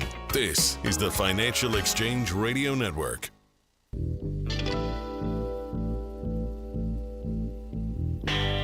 Time now for trivia on the Financial Exchange. Yesterday, Ted Turner passed away at the age of 87. Turner built a media empire by being an early adopter of cable television. Turner launched multiple networks: Turner Classic Movies, Cartoon Network, CNN, TBS, TNT. Those were all Ted Turner's networks at one point. So today's question is, What was the first cable network Ted Turner launched? Which was the first cable network Ted Turner launched? It was in the mid-'70s, by the way. Be the third person to text us along with the keyword trivia. To text us at 617-362-1385 with the correct answer, and you'll win a Financial Exchange Show t-shirt. The third correct response will be our winner. See the complete contest rules at financialexchangeshow.com. Mike, we got a piece in the Wall Street Journal. It's titled The Chat GPT-ification of American Business. What exactly is it talking about here? So what brands are realizing is that while businesses may not be latching heavily onto ChatGPT, it remains the most popular large language model AI platform for retail users. And so what they are doing is creating new applications that rather than living on Android or iOS, they are living in ChatGPT itself. It's a way of effectively having people within ChatGPT ask questions about, well, what was one of the examples? Starbucks, Little Caesars, Wyndham Hotels, for example. Apparently allowing you to engage directly in there with, an AI about the brand and have it make suggestions to you based on, whatever they put into these apps. But it does not look like many of them are moving from there to, okay, now place your mobile order here. Instead, it's saying, okay, great, now open up the Starbucks app to go place your order. I gotta say, I don't really comprehend why you would want this. So here's my view, Mike, is it's 1996 and you need a website because everyone needs a website. That's kind of where I'm landing, right? But that's fine. Like the first websites sucked. Yeah. You would go to, whatever, like let's say like McDonald's.com, back in the day. And I bet it was just a picture of like a Big Mac. Yeah. And maybe the didn't Big even Mac tell you the danced locations. around. Yeah, it was useless. But that doesn't mean it can't be an important part of where you're going. Sure. And figuring out how to crawl before you walk, before you run is an important piece of this. So I'm not going to, disparage a brand for being like, hey, AI is getting used a lot more. There's going to be a lot more AI usage in the future. We need to start figuring this out. Like, I'm not going to beat them up for trying something new because, quite honestly, I like to beat companies up when they're lazy and they don't try new things. Sure. They're just like, oh, we can, rest on our laurels, or, hey, we'll, lobby a few politicians for legislation that benefits us. Like, no, that's the stuff that bothers me. If you want to hire some people to figure out, how you can generate more sales using AI, sure, like your first few things, they're going to suck. Like, that's just how it is with any new technology. And I'm not going to beat them up because they have like a sucky product on ChatGPT right now. I'm at least happy that they're trying to figure out, hey, there's new technology. Can we make it work for us? And if ultimately the answer is no, then they'll figure that out and move on. And you do need to be where them then. You need to be where your customer is, and the customer right now is on ChatGPT. By and large. Yeah. Right? Like that part is true. What I've just been struggling with is I don't fundamentally understand what Starbucks app on ChatGPT can tell me about Starbucks that ChatGPT can't already, because presumably it can scrape the internet and look for store locations and products and everything else about it. So that piece I'm just struggling to comprehend, but I'm with you insofar as, right now everybody's on ChatGPT, at least in terms of the free unpaid users. And so, retail brands that appeal to that group should be there and doing what they can to figure it out. Can I talk to you about, I was just talking to Ben offline about this. So, I famously do not have an iPhone. And I instead have a Google phone that has Gemini built into it. And so I've been engaging with that in different ways recently because... Have you named it? No, I just call it Gemini. Okay. I don't want to get that close to my AI.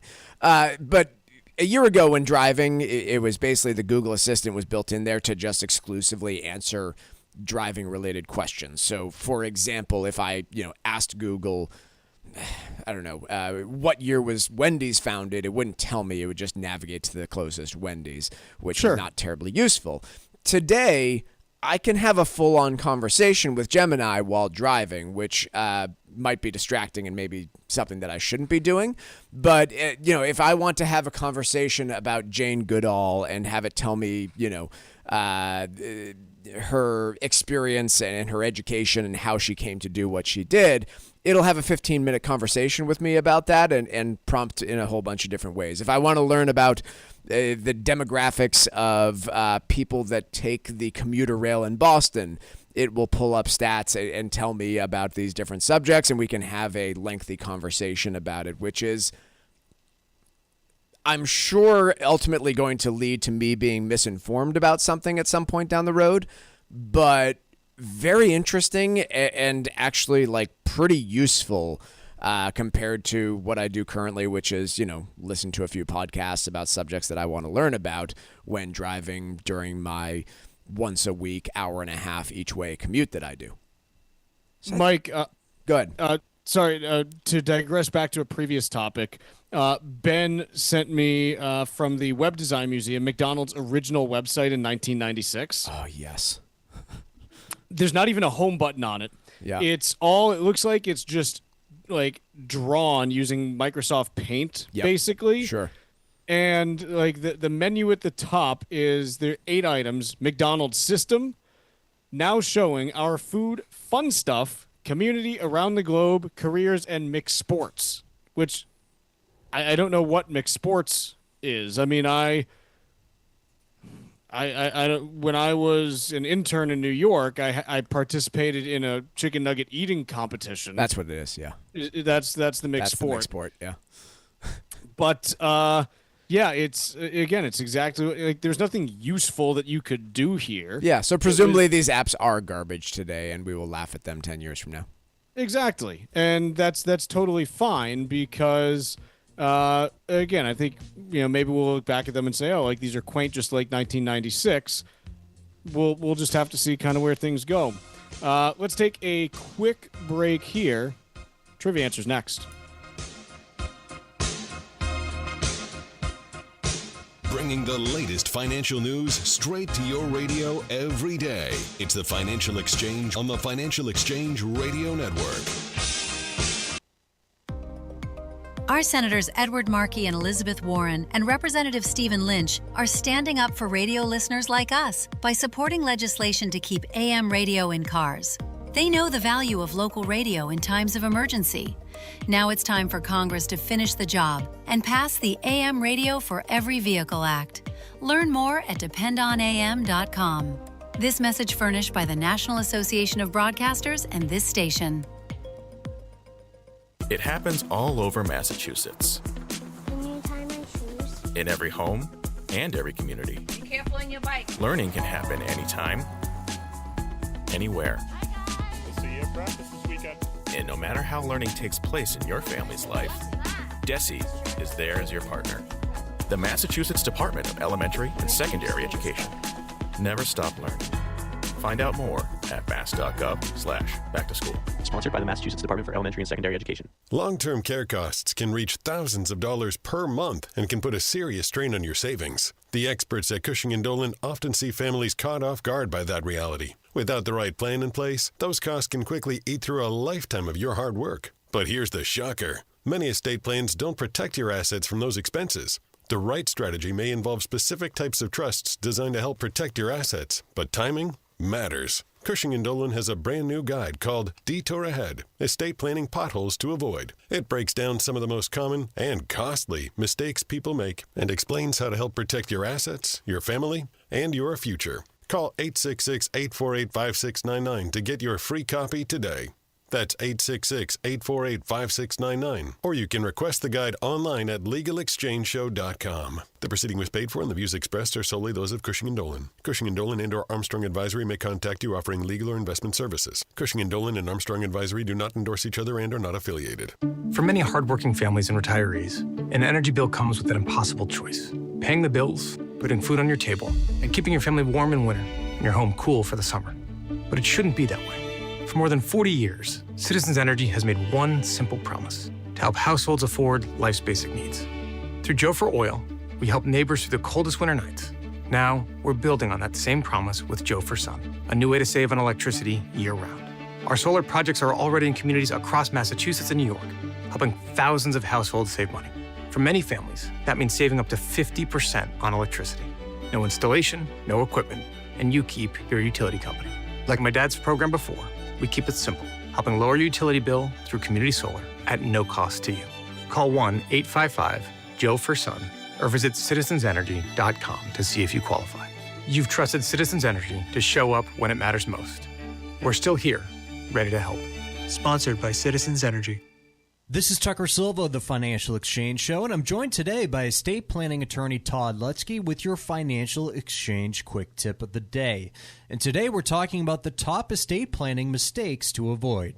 Todd, what is the downside of adding your kids to your accounts or adding their names to your real estate deeds as a joint owner? Won't this avoid probate? You're absolutely right. It would avoid probate, but there are better ways to avoid probate than just doing something simple, right? Simple isn't always better. Throwing a name on an account or adding a designated beneficiary or a joint owner on a piece of property might not be the best way to go. Here's the problem.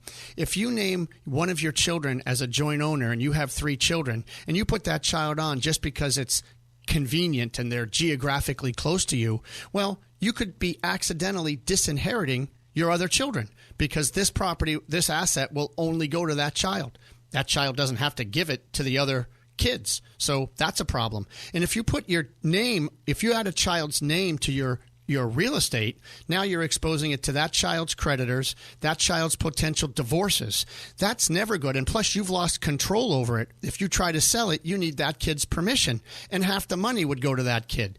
Please, folks, set up a trust, fund your trust much better than just trying to do it shorthanded and just give away assets or adding names to accounts. Todd Lutzke and the estate planning experts at Cushing & Dolan have written a brand new guide that details the estate planning blunders to avoid. You can request this brand new guide by calling 866-848-5699. That's 866-848-5699, or you can request it from their website, legalexchangeshow.com. The proceeding was paid for and the views expressed are solely those of Cushing & Dolan. Cushing & Dolan and or Armstrong Advisory may contact you offering legal or investment services. Cushing and Armstrong do not endorse each other and are not affiliated.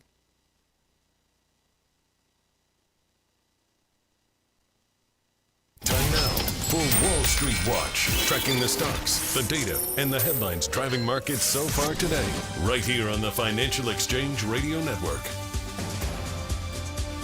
11:34, and we have some mixed markets out here. Dow Jones is off just over 0.1% or 58 points. The S&P 500 is up 0.2%.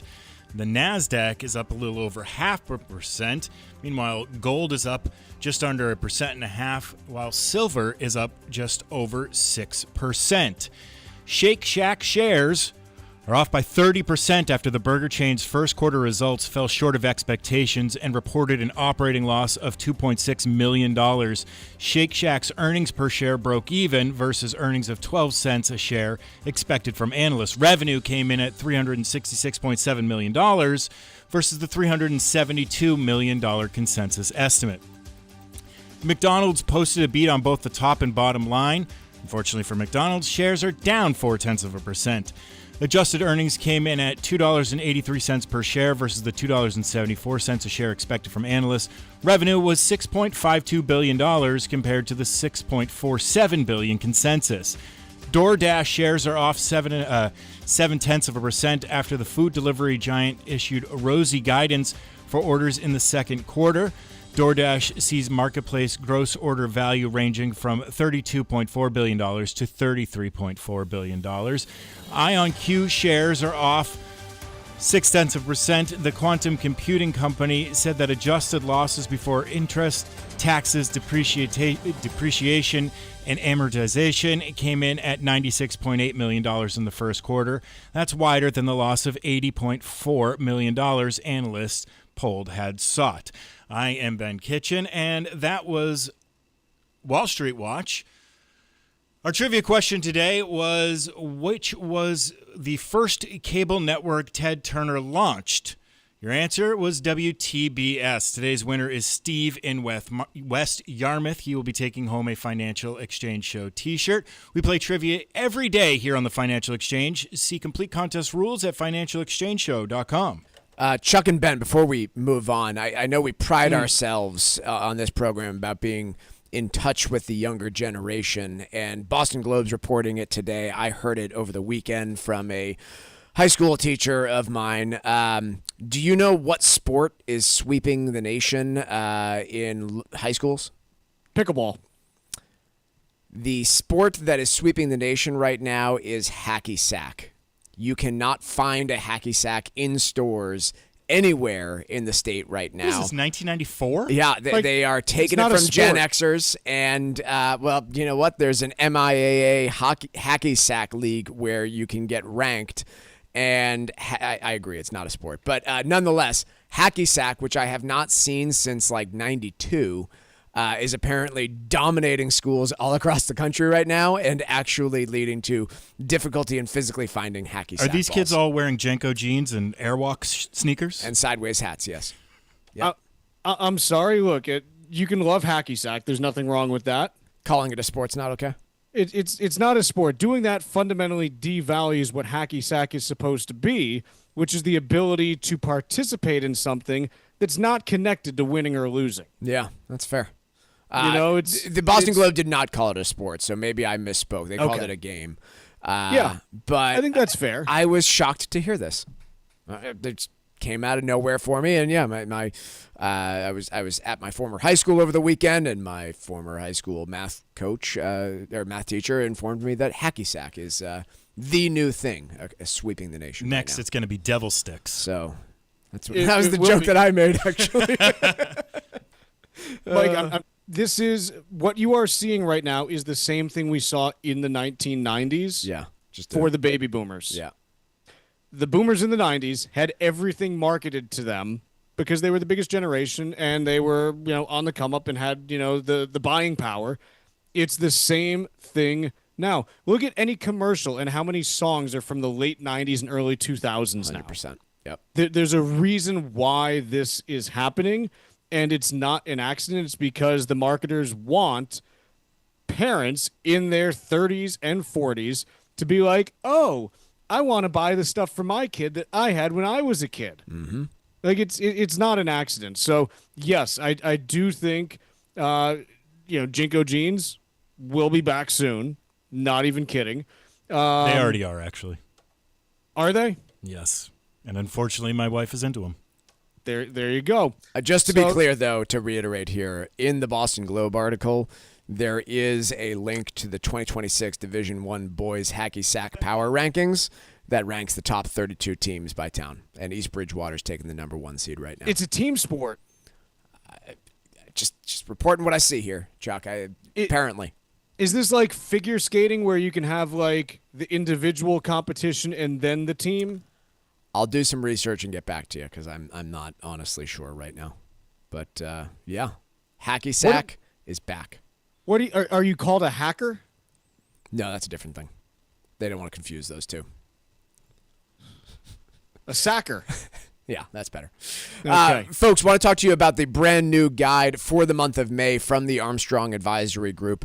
If you've ever worked with a loved one who has accounts spread out all over the place, you've probably experienced this. If you've lost a loved one and you're helping the family clean things up, it can be a frustrating disaster. And there's plenty of good reason to have accounts all over the place. I've experienced this especially with members of the silent generation who either lived through or had parents that lived through the Great Depression and saw banks just go under. And the temptation is to have things spread out all over the place to reduce that overall risk, which I can understand and comprehend.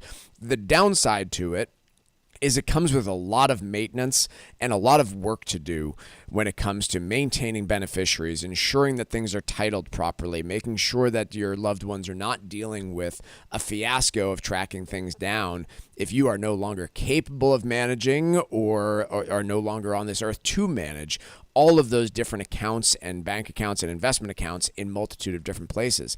On the other hand, there can be critically important tax reasons to keep accounts where they are because you can be giving up major benefits by consolidating. And so this guide that we have from Armstrong this month is all about evaluating that spread, that wide array of possible accounts, and helping you figure out, does it make sense to consolidate them down and what considerations you have to make before doing so.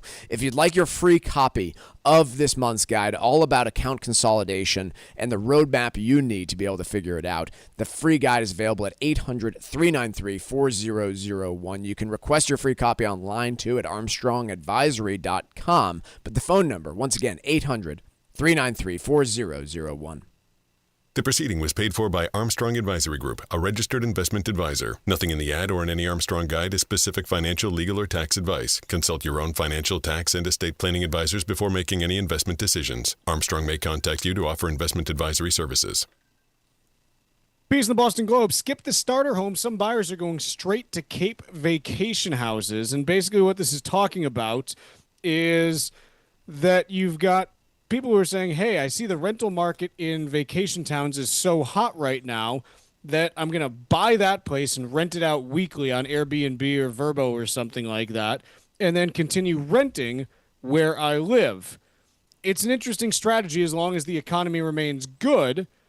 I know a number of people that, were doing this strategy in 2005 to 2007, thinking they were aspiring real estate moguls, and I got to tell you, when the visitor numbers drop and you can't rent your place out but still have the mortgage, you learn very quickly that this becomes, pretty dangerous pretty fast. Yeah, look, I think the number of people that can actually pull this off is pretty limited. Slim.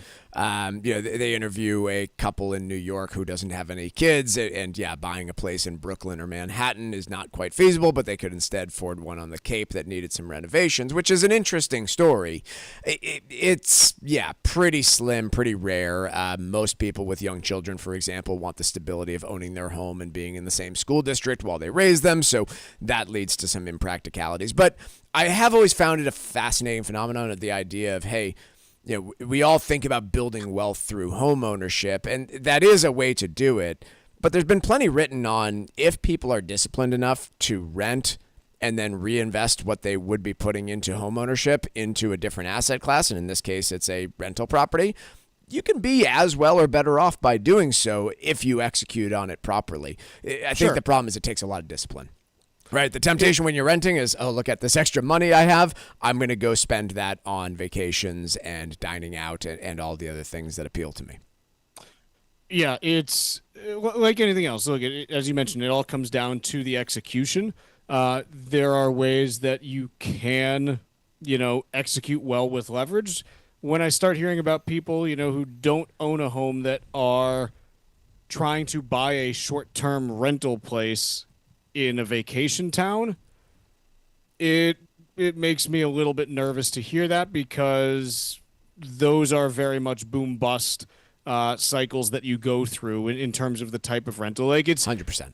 Again, even just within residential rental real estate, there's something entirely different from being like, hey, I'm going to, buy a cheap long-term rental in, city X that's, nearby to where people need to commute, versus, yeah, let's go, buy the place on the beach and then rent it out.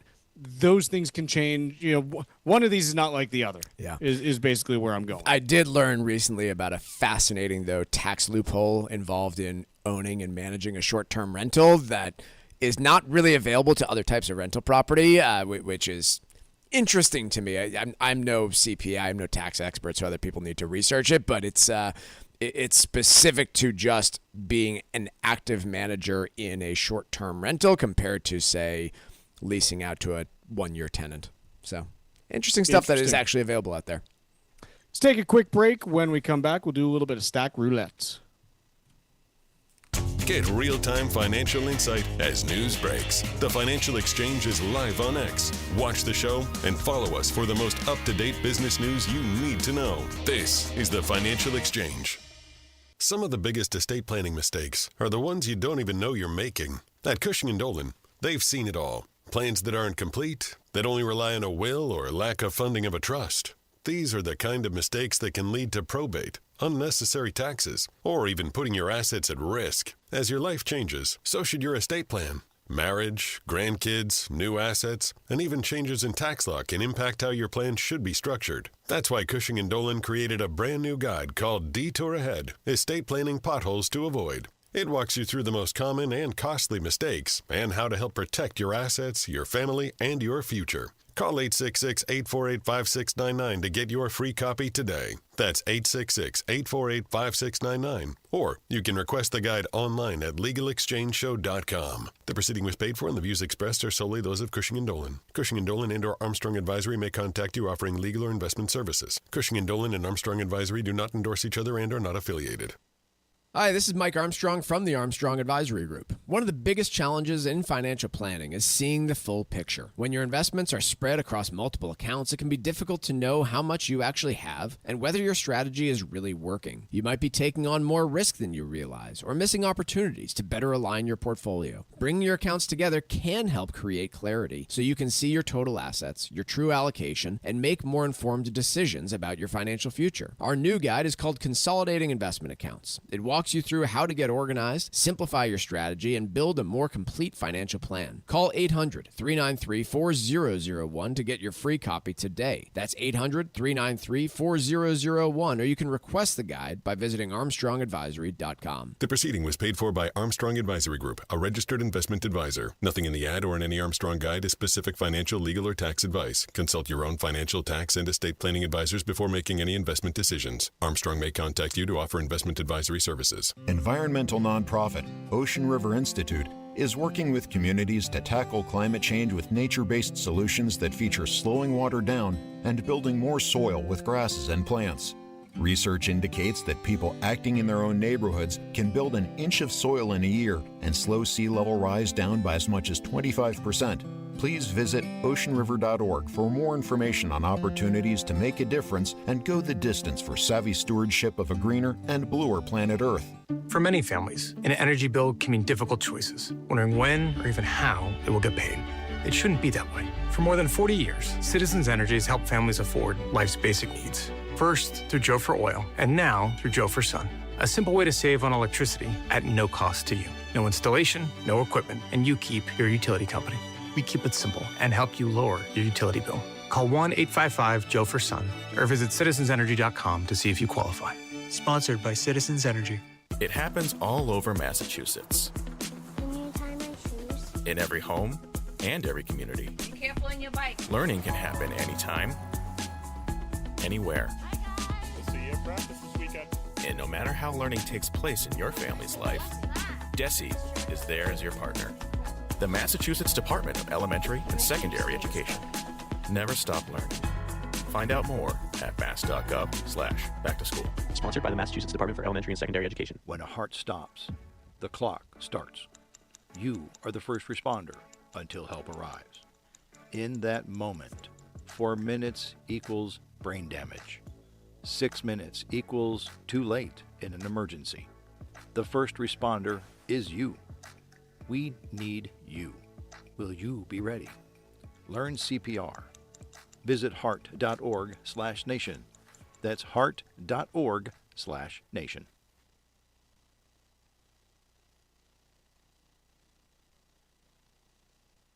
Market insight, retirement strategies, real talk about Wall Street and economic trends. All live every day on our YouTube channel. Go to youtube.com/The Financial Exchange Show. This is The Financial Exchange.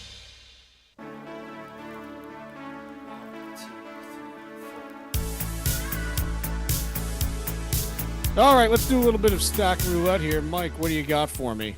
I've got the smugness of EV drivers out there because I genuinely don't believe that there is anyone who is more smug than somebody who drives an electric vehicle when gas prices are over $4 per gallon. MarketWatch has a piece exploring just all the cost savings that people are talking about. But when you combine the EV license plates, they insist on getting the license plate that says EV right on there. So in case you mistook that Tesla for an F-150, they would correct you on it.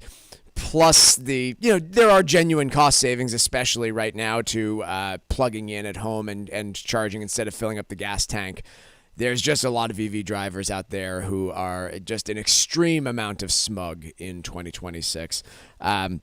One thing I didn't know that this article pointed out, there are several states and utility companies that will actually provide additional incentives for people who drive EVs to charge at night during specific hours. So Eversource locally has one of these programs, depending on your charger and your electric vehicle, where they'll pay up to $80 a year to have a monitoring system in place to ensure that you are charging between the hours of like 9 p.m. and I think 5 a.m., for example, which, is an additional cost savings that's out there that I just, wasn't previously aware of to, keep grid demand down. So, I don't have a perspective on any of this other than just EV drivers are very smug when gas prices are high, and it's kind of annoying. Shouldn't they be? Yeah. I mean, I now own an EV, and it is rather nice right now to be able to drive that thing around instead of filling up my... Are you smug right now? Do you yes, dislike yourself? but I don't go around bragging about it other than this segment right now. Mike, it feels like you could use someone to talk to about this. Yeah. Seems like there's a lot going on. Let's see. I want to talk about this piece here that was kind of interesting yesterday. Yesterday, Anthropic announced an agreement to use all of the compute capacity at SpaceX's Colossus One data center in Tennessee. To which you have to ask. A couple things here. If there's one thing that Anthropic seems to be not great at, it's building compute capacity. If there's one thing that they seem to be really good at, it's building models. Yeah. If there's one thing that XAI now inside of SpaceX seems to be good at, it's building compute capacity. If there's one thing that they don't seem to be good at, it's building models. And so the interesting piece on this to me is it's two enemies getting together to try to screw over Sam Altman. It does seem a bit like that. Very recently... Elon Musk cannot stand Sam Altman. Like, they got this trial going on right now. They do not like each other at all. And so I think part of this is Elon just being like, screw Sam. I don't want them to win. It's fine if someone else does, but whatever. The other piece is, hey, it's pretty clear that Elon spent a bunch of money building out this giant data center with 220,000 GPUs. And they don't have anyone who wants to use their product in large enough numbers for it to be justified right now. Yeah, it does seem like a nail in the coffin for Grok, their AI tool. I also do kind of just find it, consistent with Elon's personality of having called Anthropic, quote from a post earlier this year, misanthropic and evil, but has since changed his tune. And my answer is, well, of course he changed his tune once they started paying him. And once he realized that the data center that they were building and have built didn't have any use and was going to lose a boatload of money. Right, yeah. They were evil until they paid me. So that's pretty consistent with Elon's view on the world. But yeah, this was kind of interesting to me. And it potentially clears like the major bottleneck in the short term, at least for Anthropic. Again, who knows how much additional compute capacity they need. Right. But this is one where... like Anthropic couldn't do anything else. It's like having a kid. If you want to have a kid today, well, you got to start 9 months ago. It's the same thing with a data center. If you want to have a data center today, you got to start a year ago. And so Anthropic clearly didn't understand how much demand was going to be there for their product, and so this is the only way that they could solve it. And fortunately, XAI had so little demand for their product that they were able to basically say, yep, you can buy all the compute capacity that you want at our Colossus data center. Yeah. So that's kind of just an interesting little marriage that you have there. What else you got for me? The Market Watch laid out a Consumer Choice Award for car brands, and Honda pretty much took them all, to which I say, I don't care about a Consumer Choice Award. The Consumer Choice Award is how many vehicles did you sell, and once again, the Ford F-Series truck sold 829,000 units in 2025, which beat out the next best-selling vehicle, which was the Silverado, by over 250,000 units. So you can tell me that Honda's winning over and over again in terms of loyalty, but they weren't on the list until number 4 in terms of units sold here in the U.S. Pickup trucks dominate, Ford F-Series in particular. We're done for the day. Back at it tomorrow. We got a big jobs report to talk about, and we will see you then.